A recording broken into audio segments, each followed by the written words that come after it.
ಸ್ನೇಹಿತರೆ ನಮಸ್ಕಾರ. SRO YouTube ಚಾನಲ್ಗೆ ಎಲ್ಲರಿಗೂ ಸ್ವಾಗತ ಸುಸ್ವಾಗತ ಅಂತ ಹೇಳ್ತಾ, ಸ್ನೇಹಿತರೆ ಇವತ್ತಿನ ವಿಡಿಯೋದಲ್ಲಿ ನಾನು ಗ್ರಾಮ ಆಡಳಿತ ಅಧಿಕಾರಿ ಹುದ್ದೆಗಳ ಬಗ್ಗೆ ಮಾಹಿತಿಯನ್ನು ತಿಳಿಸಿಕೊಡ್ತೀನಿ. ಹಾಗಿದ್ರೆ ಅರ್ಜಿನ ಯಾವ ರೀತಿ ಸಲ್ಲಿಸಬೇಕು, ಹೇಗೆ ಸಲ್ಲಿಸಬೇಕು, ಸಂಪೂರ್ಣವಾದ ಮಾಹಿತಿಯನ್ನು ತಿಳಿಸಿಕೊಟ್ಟಿದ್ದೀನಿ.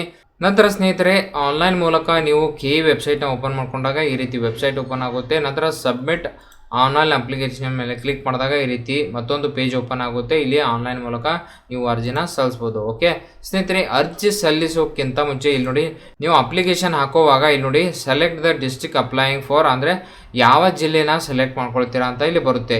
ಇವಾಗ ನೀವು ಬೆಳಗಾವಿ ಅಂತ ಸೆಲೆಕ್ಟ್ ಮಾಡ್ಕೊಂಡಿದ್ರೆ ಬೆಳಗಾವಿಯಲ್ಲಿ ಎಷ್ಟು ಹುದ್ದೆಗಳಿಗೆ, ಮತ್ತು ಕನ್ನಡ ಮಾಧ್ಯಮ ಆಗಿರ್ಬೋದು, ಗ್ರಾಮೀಣ ಆಗಿರ್ಬೋದು, ನಂತರ ಮಹಿಳೆಯರಿಗೆ ಆಗಿರ್ಬೋದು, ಪುರುಷರಾಗಿರ್ಬೋದು, ನಂತರ ಎಕ್ಸ್ ಸರ್ವಿಸ್ಮೆನ್ ಆಗಿರ್ಬೋದು ಮತ್ತು ಅಂಗವಿಕಲರ ಇವರ ಎಷ್ಟು ಹುದ್ದೆಗಳಿವೆ ಅಂತ ಇಲ್ಲಿ ಮಾಹಿತಿ ಇರಲ್ಲ. ನೀವು ಅರ್ಜಿ ಸಲ್ಲಿಸೋಕ್ಕಿಂತ ಮುಂಚೆ ಅದರ ಬಗ್ಗೆ ಮಾಹಿತಿಯನ್ನು ತಿಳಿಸಲಿಕ್ಕೆ ಈ ಒಂದು ವಿಡಿಯೋನ ಮಾಡಿದ್ದೀನಿ. ಸ್ನೇಹಿತರೆ ಮೊದಲನೇಗೆ ನೋಡಬಹುದು, ಇಲ್ಲಿ ಉಳಿಕೆ ಮೂಲವೃಂದ ಹುದ್ದೆಗಳ ಸಂಖ್ಯೆ ಈ ರೀತಿ ಇದೆ. ಸ್ನೇಹಿತರೆ ಬೆಂಗಳೂರು ನಗರ 32, ಬೆಂಗಳೂರು ಗ್ರಾಮಾಂತರ 34, ಚಿತ್ರದುರ್ಗ 32 ಈ ರೀತಿ ಇದೆ. ಓಕೆ, ಪ್ರತಿಯೊಂದು ಜಿಲ್ಲೆಯ ಮಾಹಿತಿ ಕೂಡ ಇಲ್ಲಿರುತ್ತೆ. ನಂತರ ಕಲ್ಯಾಣ ಕರ್ನಾಟಕ ಸ್ಥಳೀಯ ವೃಂದದ ಹುದ್ದೆಗಳ ಸಂಖ್ಯೆ ಈ ರೀತಿ ಇದೆ. ಕಲಬುರಗಿ, ರಾಯಚೂರು, ಕೊಪ್ಪಳ, ಬಳ್ಳಾರಿ, ಬೀದರ್, ಯಾದಗಿರಿ ಮತ್ತು ವಿಜಯನಗರ ಈ ರೀತಿ 7 ಜಿಲ್ಲೆಗಳನ್ನ ಏನು ಕೊಟ್ಟಿದ್ದಾರೆ, ಇವು ಕಲ್ಯಾಣ ಕರ್ನಾಟಕ ಸ್ಥಳೀಯ ವೃಂದದ ಹುದ್ದೆಗಳಾಗಿವೆ. ಓಕೆ, ಸೊ ಈ ರೀತಿ ಇರೋದ್ರಿಂದ ಈ ಹುದ್ದೆಗಳಲ್ಲಿ ಇವಾಗ ನೋಡಿ, ಈ ಬೆಳಗಾವಿ ಅಂತ ಇದೆ ಜಿಲ್ಲೆ. ಓಕೆ, ಇಲ್ಲಿ 64 ಹುದ್ದೆಗಳಿವೆ.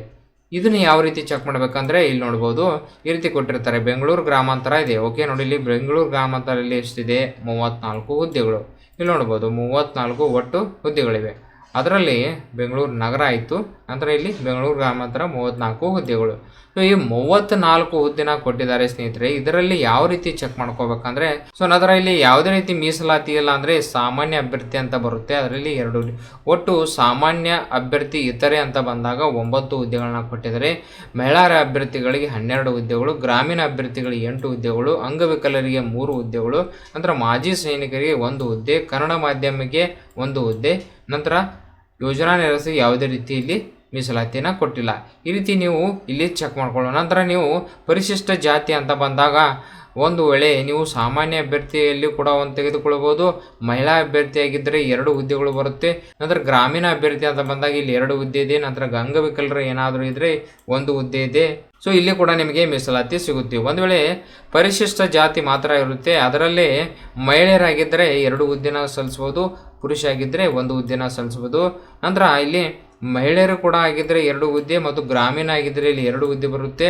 2, 2 ಮತ್ತು 4 ಹುದ್ದೆ ಆಗುತ್ತೆ. ಅದ್ರ ಜೊತೆಗೆ ಅಂಗವಿಕಲರಾಗಿದ್ದರೆ 1 ಟೋಟಲ್ ಆಗಿ ನಿಮಗೆ 5 ಹುದ್ದೆಗಳನ್ನು ಅರ್ಜಿನ ಸಲ್ಲಿಸ್ಬೋದು. ಓಕೆ, ಸೊ ಈ ರೀತಿ ನೀವು ಕ್ರಾಸ್ ಚೆಕ್ ಮಾಡ್ಕೊಳ್ಬೋದು. ಓಕೆ, ನಂತರ ಅದೇ ರೀತಿ ಬೇರೆ ಬೇರೆ ಜಿಲ್ಲೆಯಲ್ಲಿ ಕೂಡ ಇದೇ ರೀತಿ ಇರುತ್ತೆ. ಇಲ್ಲಿ ಚಿತ್ರದುರ್ಗ ಅಂತ ತೆಗೆದುಕೊಂಡಾಗ 32 ಹುದ್ದೆಗಳಿವೆ ಟೋಟಲ್ ಆಗಿ. ಅದರಲ್ಲಿ ಪ್ರವರ್ಗಕ್ಕೆ 2 ಹುದ್ದೆಗಳು, ಮತ್ತು 2A ಯಲ್ಲಿ 5 ಹುದ್ದೆಗಳು, ನಂತರ ಇಲ್ಲಿ 2B ಯಲ್ಲಿ 1 ಹುದ್ದೆ.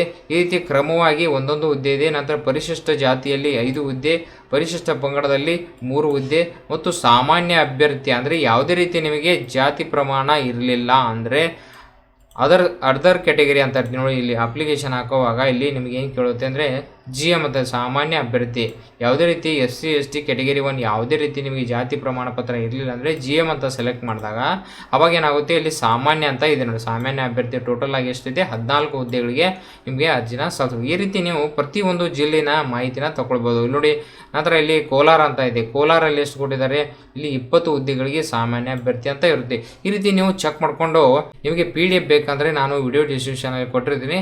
ಸ್ನೇಹಿತರೆ ಇದನ್ನು ಡೌನ್ಲೋಡ್ ಮಾಡಿಕೊಂಡು ಇದರ ಬಗ್ಗೆ ಮಾಹಿತಿನ ನೀವು ತಿಳ್ಕೊಳ್ಬೋದು.